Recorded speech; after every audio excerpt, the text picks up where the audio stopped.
జిందాబాద్ జిందాబాద్ BJP జిందాబాద్ జిందాబాద్ జిందాబాద్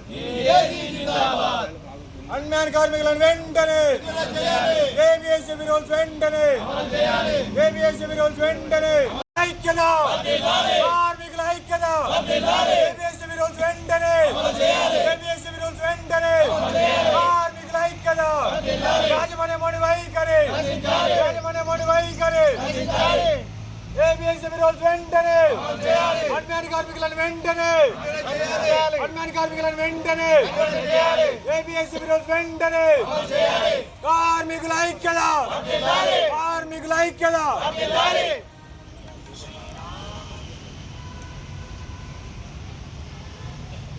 టీవీజేసీ జిందాబాద్ జిందాబాద్ జిందాబాద్ జిందాబాద్ జిందాబాద్ జిందాబాద్ కార్మికుల ఐక్యత కార్మికుల ఐక్యత ఏబిఎస్ఎఫ్ రూల్స్ వెంటనే ఏబిఎస్ఎఫ్ రూల్స్ వెంటనే అన్మ్యాన్ కార్మికులను వెంటనే అన్మ్యాన్ కార్మికులను వెంటనే ఏబిఎస్ఎఫ్ రూల్స్ వెంటనే యాజమాన్య మోడీ వైఖరి యాజమాన్య మోడీ వైఖరి యాజమాన్య మోడీ వైఖరి వెంటనే కార్మికుల ఐక్యత ఏబిఎస్ఎఫ్ రూల్స్ వెంటనే యాజమాన్య మోడీ వైఖరి ఐక్యత కార్మికుల ఐక్యత ఏబిఎస్ఎఫ్ రూల్స్ వెంటనే ఏబిఎస్ఎఫ్ రూల్స్ వెంటనే ఏబిఎస్ఎఫ్ రూల్స్ వెంటనే కార్మికుల ఐక్యత కార్మికుల ఐక్యత కార్మికుల ఐక్యత టీవీజేసీ జిందాబాద్ జిందాబాద్ జిందాబాద్ టీవీజేసీ జిందాబాద్ జిందాబాద్ జిందాబాద్ జిందాబాద్ జిందాబాద్ టీవీజేసీ జిందాబాద్ జిందాబాద్ టీవీజేసీ కార్మికుల ఐక్యత కార్మికుల ఐక్యత ఏబిఎస్ఎఫ్ రూల్స్ వెంటనే ఏబిఎస్ఎఫ్ రూల్స్ వెంటనే అన్మ్యాన్ కార్మికులను వెంటనే. ఈరోజు తెలంగాణ రాష్ట్రంలోని టీవీఏఈ జేఏసీ ఆధ్వర్యంలో రాష్ట్ర పిలుపు మేరకు జగిత్యాల జిల్లాలోని 2 డివిజన్లు జగిత్యాల మరియు మెట్పల్లి 2 డివిజన్లలో ధర్నా కార్యక్రమం నిర్వహించడం జరుగుతుంది. దీని ముఖ్య ఉద్దేశము గత ప్రభుత్వము ఆర్టిజన్ కార్మికులను రెగ్యులరైజ్ చేస్తున్నానని చెప్పి 1947 యాక్టు బ్రిటిష్ కాలం నాటి చట్టాలను స్టాండింగ్ ఆర్డర్ అని తీసుకొచ్చి మాకు పూర్తి స్థాయిలో రెగ్యులర్ చేయలేదు. 2014 నుంచి మేము పోరాటం చేస్తున్నాము. గత ప్రభుత్వము అన్యాయం చేసిందని ఇప్పుడున్న ప్రభుత్వం మేము చేస్తున్న ధర్నాలో భాగస్వామ్యమై మీకు అన్యాయం జరిగింది, మన ప్రభుత్వం వస్తే మీకు ఖచ్చితంగా న్యాయం చేస్తాము, అందరినీ పర్మనెంట్ చేస్తామని ఇప్పుడున్న ప్రభుత్వం హామీ ఇచ్చింది. దానిలో భాగానే ఈ ప్రభుత్వాన్ని ఏర్పాటు చేసుకున్నాము. అయినా కానీ 2.5 సంవత్సరాలు 3 సంవత్సరాలు గడుస్తున్నా కానీ ఈ ప్రభుత్వం మా విద్యుత్ కార్మికుల మీద ఎలాంటి ఎన్నిసార్లు మెమోరాండం ఇచ్చినా కానీ అపాయింట్మెంట్ ఇవ్వకపోవడము జరుగుతుంది. కాబట్టి ఈ జేఏసీ రాష్ట్ర పిలుపులో భాగంగా ఈరోజు జగిత్యాలలో కూడా ధర్నా నిర్ణయించినాము. ఈరోజు మరియు 30 తారీఖు 2 రోజులు డివిజన్ కార్యాలయం ముంగట ధర్నా నిరసన కార్యక్రమాలు ఉంటుంది. 2 తారీఖు నాడు సూపరింటెండెంట్ కార్యాలయం ముందు వంట వార్పు కార్యక్రమం ఉంటుంది. 7 తారీఖు రోజు ఏప్రిల్ 7 నాడు ఎన్పిడిసిఎల్ కార్యాలయం ముందు మహాధర్నా నిర్వహించడం జరుగుతుంది. 8 తారీఖు 4వ నెల 2026 నుంచి నిరవాధిక సమ్మెలోకి వెళుతున్నాము. కాబట్టి యాజమాన్యం కానీ ప్రభుత్వం కానీ మా సమస్యలపైన వెంటనే పిలిచి చర్చలు జరిపి మాకు తగిన న్యాయం చేయాలని కోరుతున్నాము. లేని పక్షంలో మేము 8 తారీఖు 4వ నెల 2026 తారీఖు నుండి మేము సమ్మె చేస్తున్నాము.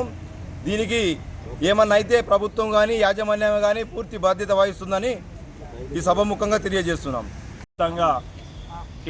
టీవీజేఏసీ ఆధ్వర్యంలో ధర్నా కార్యక్రమం నిర్వహించబడుతుంది.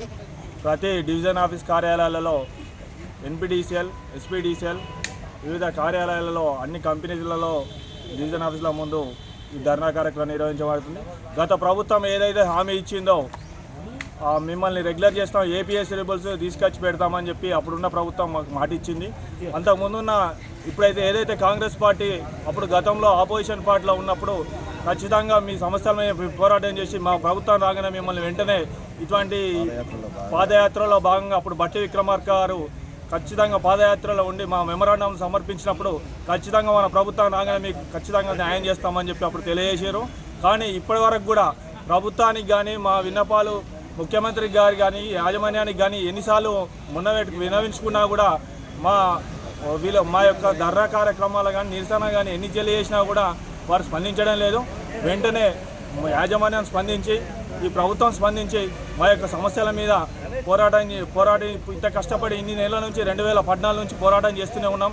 కావున ఖచ్చితంగా మాకు న్యాయం చేయాలని చెప్పి ఈ ప్రభుత్వాన్ని ఈ యాజమాన్య మొండి వైఖరి తగ్గించుకొని ప్రభుత్వంతో చర్చలు జరిపి మా సమస్యకు సానుకూలంగా స్పందించాలని కోరుకుంటూ జై జేఏసీ.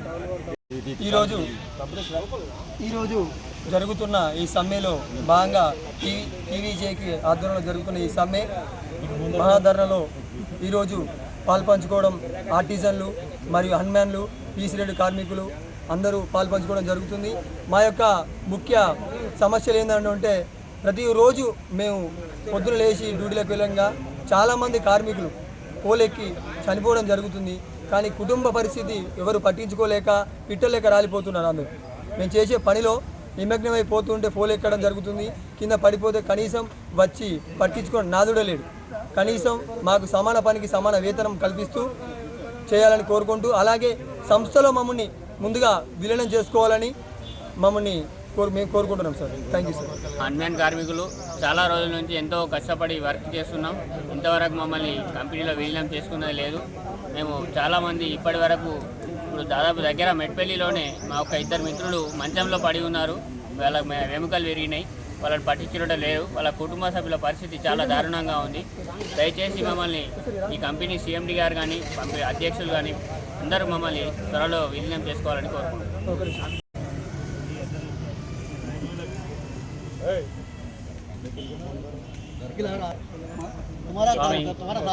గత అన్మ్యాన్ కార్మికులు గత 12-14 సంవత్సరాల నుంచి సంస్థలో చేసినప్పటికీ ప్రభుత్వం ఎన్నోసార్లు హామీలు ఇచ్చినట్టే ఇచ్చి వెనుకకు తీసుకుంది.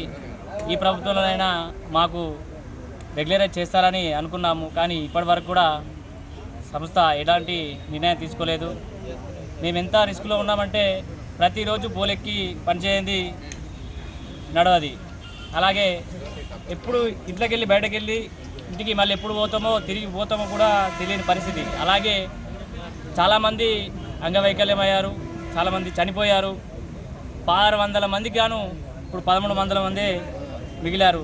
సంస్థ విలీనం చేస్తా అని చెప్పి యాజమాన్యం చాలా చెప్పి మభ్యపెడుతూ ఇలా చేసింది. కానీ ప్రభుత్వం దృష్టికి తీసుకెళ్ళినా కానీ ప్రభుత్వం కూడా స్పందించలేదు. దయచేసి మా అన్మ్యాన్ కార్మికులని వెంటనే ప్రభుత్వం విలీనం చేసుకోవాలని కోరుకుంటున్నాను.